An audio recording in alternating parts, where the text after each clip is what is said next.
Hello and welcome to 1-800-COMFY, the podcast. I'm your host, the host. And here at Comfy, the podcast, we tell the best stories that are told at night from right here, the bed. Today, we have a different story. Not our usual crime-solving, market-crashing, or even pop culture stories.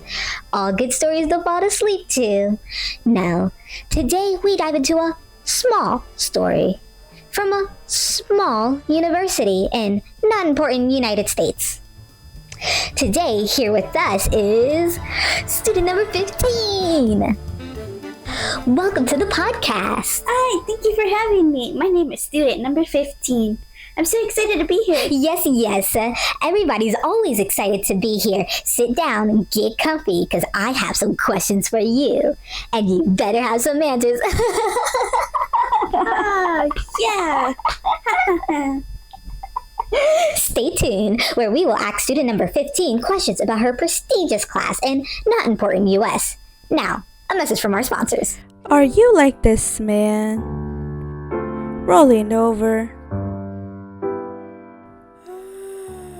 screaming for his mom, and basically not being able to sleep? Mom!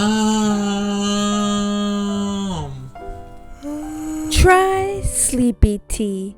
One sip and you are out. Like a dead man. Wow! Look at that! Try Sleepy Tea. Talk to your doctor about any history of any health problems. Sleepy Tea is not approved by the FDA and can cause gastritis, mental health issues, and insomnia. Help! Now, back to your regular day listening. Welcome back. We're here with student number 15. Okay, let's get started. So, you took a prestigious class, Film at 277 at Doesn't Matter University in not important US. Tell me, 15, what do you want out of film? Well, from the short time that I've been on this earth, I've learned that I like making films. I've taken a lot of production classes, and right now I'm taking animation, which is really hard, but very inspirational and key to what I want to do. So basically, what I want to do is make films. Wow, inspirational!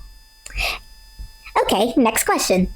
In this film class, what is something you took out of the class that inspired you? Good question, host. There was a specific week when we talked about realism and poor image. I learned that low resolution doesn't necessarily mean you have a low poor movie. It's just part of the effects, which adds character to a movie. To each their own.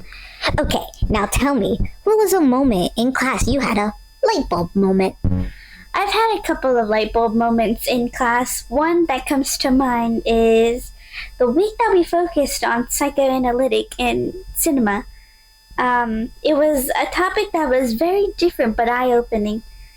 Basically, that entire week we talked about how people are perceived in the patriarchal society within the mainstream media, and how self-identity is basically symbolic within movies. Even though I knew about the topic, it was different to actually studying it and talking to it about with others.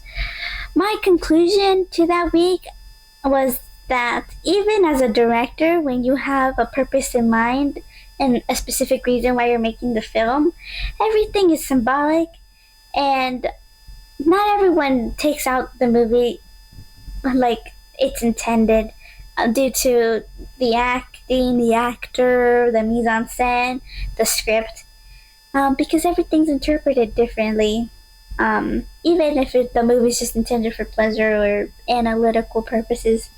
Wow, very deep. Okay, next and final question. With all your work that you've done in production, has there been a particular project that uses any topics you've learned from Film 277? Well, yeah, I can think of a couple. I have a project that I want to work on in the future. It's an animation. It's a historic fiction piece that is set during the Mexican Independence War. It's something that I've been taking my sweet time because I'm doing the research and I wanted to do it right. Because in terms of self-identity, even though that stereotypes are sometimes right. Most of the time, they can be wrong, which can offend a person. So, because of the story, I want to do the research and like the proper mannerisms in the time during that time. Well, okay, that's all the time we have left. Student number 15, thank you for coming.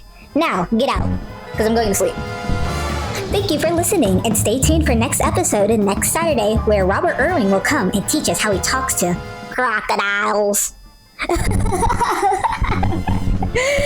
Thank you, and good night. And remember, bedheads, stay comfy. Till next time.